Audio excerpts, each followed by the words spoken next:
All right, take care, please. Thank you, Mr. Speaker. Thank you. Thank you very much for that. No problem.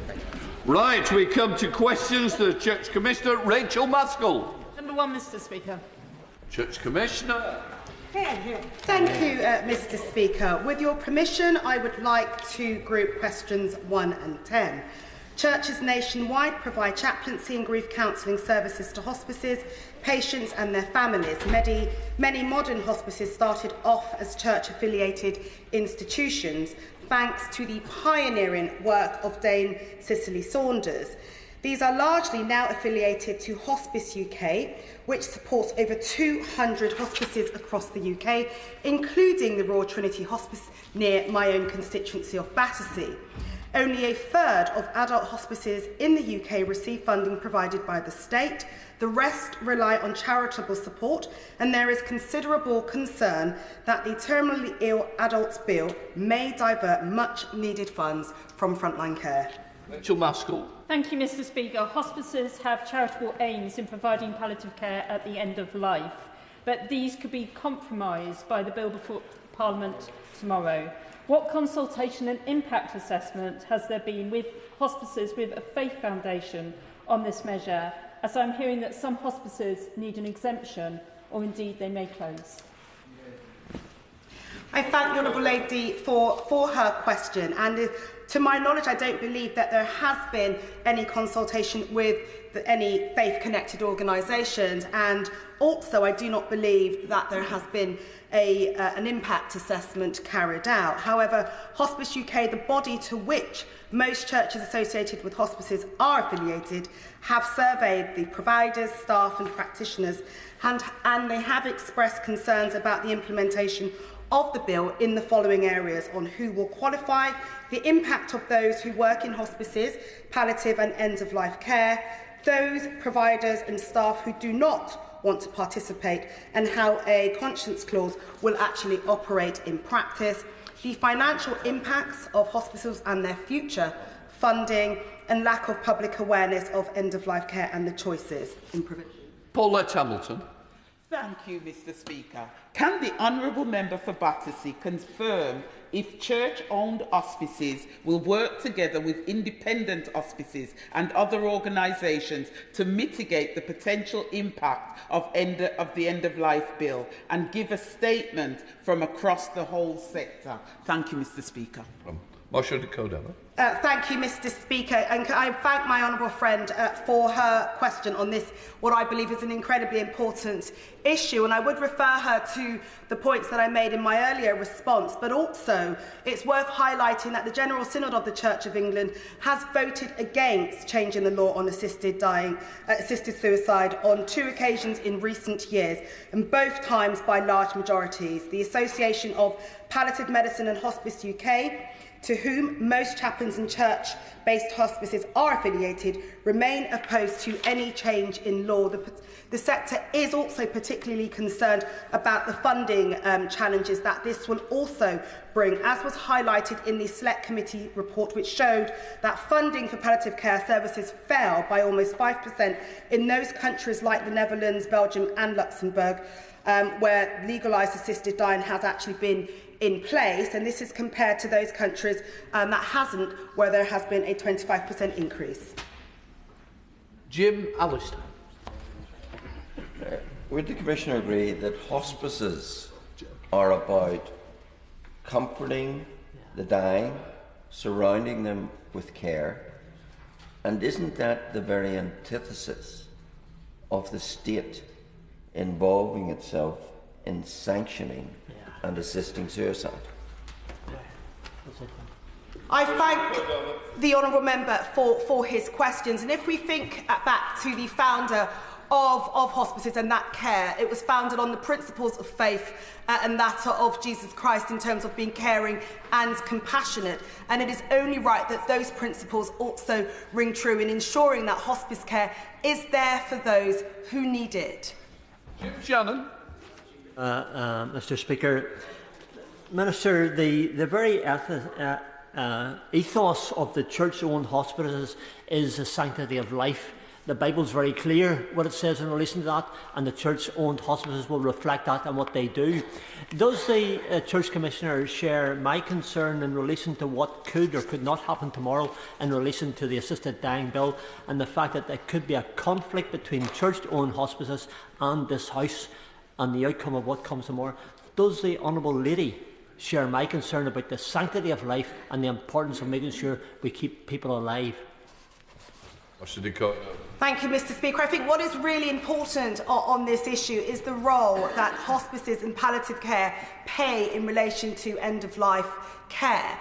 And I believe that we need to fund those services properly before we look at wanting to move towards legislating for assisted dying. Bradley Thomas. Number 2, Mr. Speaker. Marsha de Cordova. Thank you, Mr. Speaker. And with your permission again, I would like to group questions 2 and 4. The National Church institutions have invested £11 million into buildings for the Mission Fund, which provides money for repairs and specialist advice and can make grants to parishes of £12,000 for small-scale urgent works. It can also be used to pay for essential improvements to church mission and ministries, such as disability access, toilets, or even a community kitchen.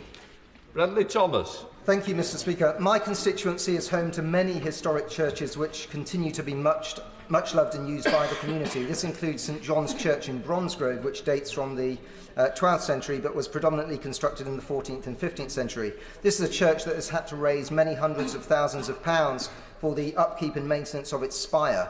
Key to this is the Listed Places of Worship grant scheme. What conversations have taken place between the government and the church regarding the preservation of this scheme? The honourable member for his question. And St John's Church in Bromsgrove, I think, is a perfect example of another church which, having raised the funds, is preparing to undertake urgent work to its spire with an anticipated project cost of roughly £452,000, and around £90,000 could be reclaimed through the Listed Places of Worship grant.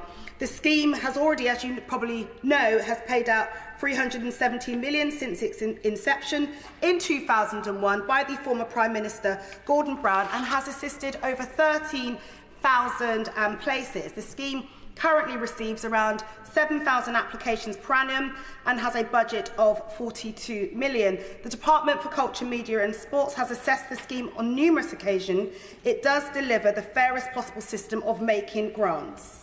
Rosie Wrighting.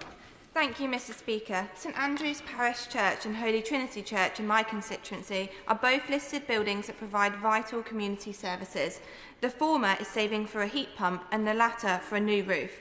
They were hoping to use the Listed Places of Worship grant scheme to do this, but due to its expire next year, its future is uncertain. Will my honourable friend join me in thanking the many churches across the UK and Kettering for the work they do to serve our communities, and ask the Minister what plans there are for the future of this scheme? Marsha de Cordova. I thank the honourable friend, and she's a true strong voice and advocate for the churches in her constituency. And I'm really pleased to hear that she mentioned St Andrew's Church is upgrading their heating system, and they also will benefit from, hopefully, from funding from the Listed Places of Worship scheme.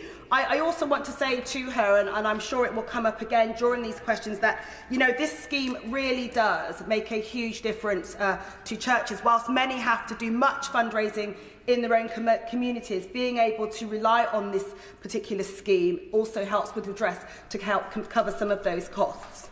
Katie Long. Question number 3, please, Mr. Speaker. The code of it. I have no respite, Mr. Speaker. Again, Mr. Speaker, with your permission, I would like to group questions 3 and 6. The Listed Places of Worship scheme is clearly dominating questions today. Enables VAT to be refunded for repairs to our oldest and most precious churches and religious buildings. Without access to the scheme, parishes will find it harder to fund essential repairs and will have to spend more time on fundraising and less time on the needs of their local communities. Now, I understand that the Bishop of Bristol and the National Churches Trusts have written to my right honourable friend, the Secretary of State for Culture, Media and Sports, for a meeting, and I do hope that she will be meeting with them in the near future, as time is of the essence. Katie Lapp.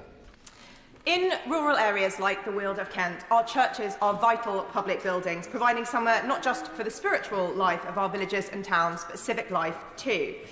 Given the impending withdrawal of the listed places of worship grant scheme, what is being done to support churches like St Mildred's in Tenterton, which plays a vital role in the town, especially now when the town hall is closed for refurbishments and relies on the scheme to make essential repairs? The Honourable Lady has spoken about the importance of the scheme, but will it be extended? Marsha de Cordova. Well, I'm sure the Honourable Member will agree that I'm not the Secretary of State for Culture, Media and Sport, so I can't give her a decision on that particular point. But what I will address is the fact that she rightly highlights that churches in all of our communities up and down the country play a vital role in being that cornerstone and also providing so much community as well as spiritual leadership to our communities. Like her, I too hope that this scheme will continue. And I congratulate her and her colleagues for writing to the Secretary of State, and I do hope that they will get a response to that in the near future. Blake Stevenson. Thank you, Mr Speaker. On Bedfordshire Day, I'd like to put on record my appreciation for everyone who worked so hard in our county to make it such a wonderful place. And that includes constituents passionate about preserving St Botolph's Church in Aspley Guise. They're working really hard and raising tens of thousands of pounds for their tower restoration project and expect work to start early next year. But they're concerned that without the listed places of worship grant scheme, works will become much more expensive and perhaps won't be able to proceed. Would the Church Commissioner meet with me to discuss how we could continue to support historic churches like St Botolph's? Marsha de Cordova. And I also join the Honourable Gentleman in congratulating all of those that are working in our communities, in our churches, and I will be delighted to meet with him to see what assistance can be provided for the parish. I understand that St Botolph's has a target of £175,000 for extensive repairs to the tower, and it has already secured £141,000 in donations from the local community and is awaiting decision on a number of grants. And I would just congratulate all of the congregation and the community for the fundraising efforts in ensuring that they could get to that huge figure there. But also, what I will say, he makes a really good point as well and shares a good example of why this scheme is so important. And the Dixon. Question 5, Mr Speaker. Marsha de Cordova. Right, Mr Speaker, bear with me. Oh, thank you. Right, so again, Mr Speaker, with your permission, I would like to group questions 5 and 7. And I welcome the timely question from my honourable friends, as we are in the middle of Disability History Month.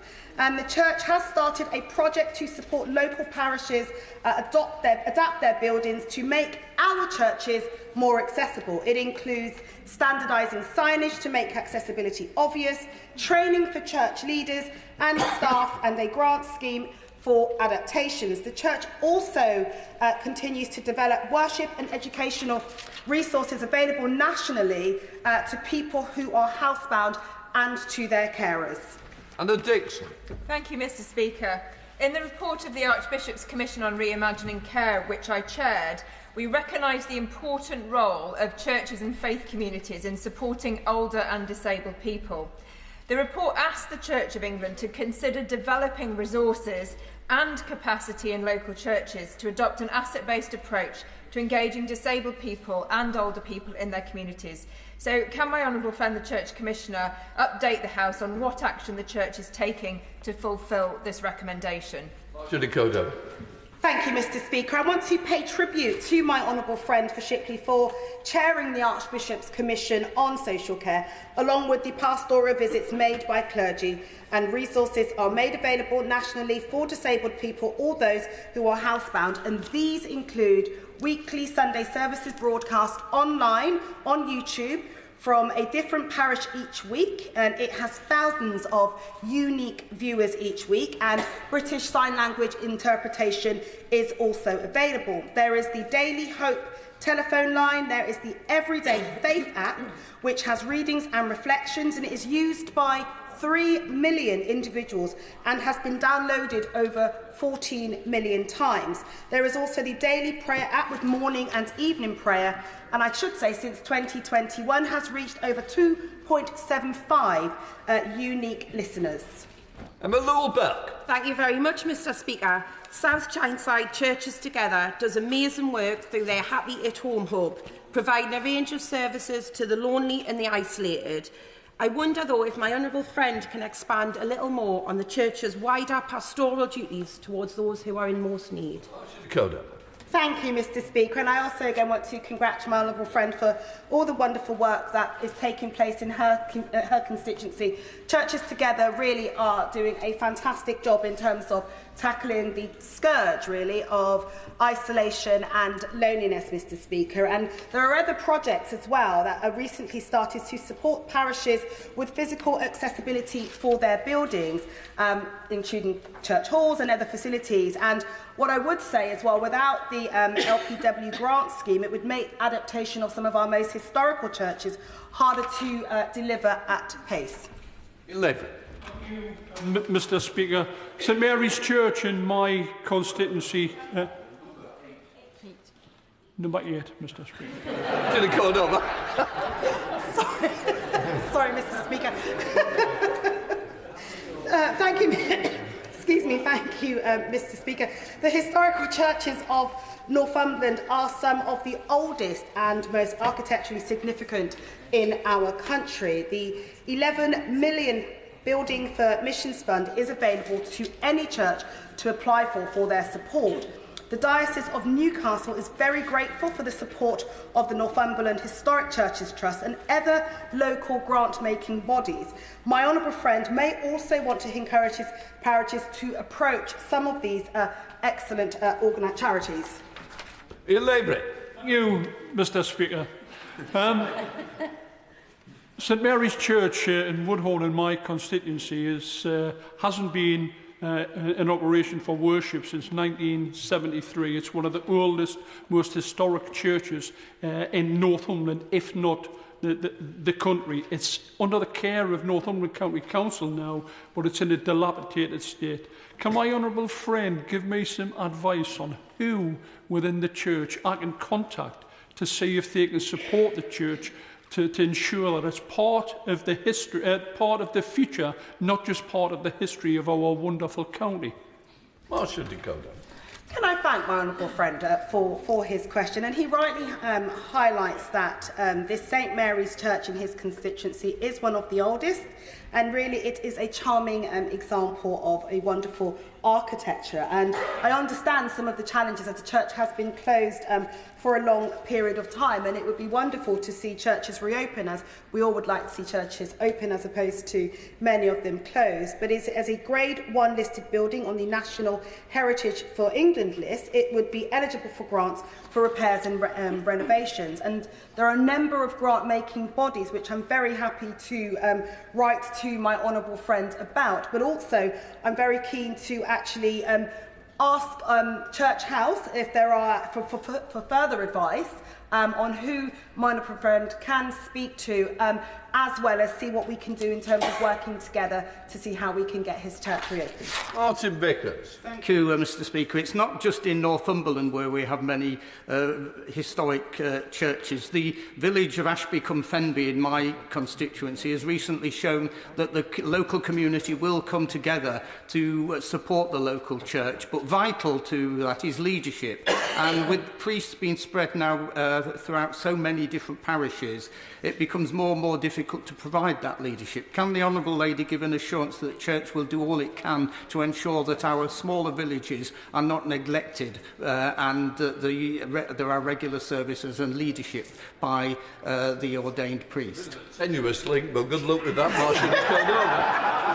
I agree, Mr. Speaker, but I congratulate the honourable member for trying so diligently on that question.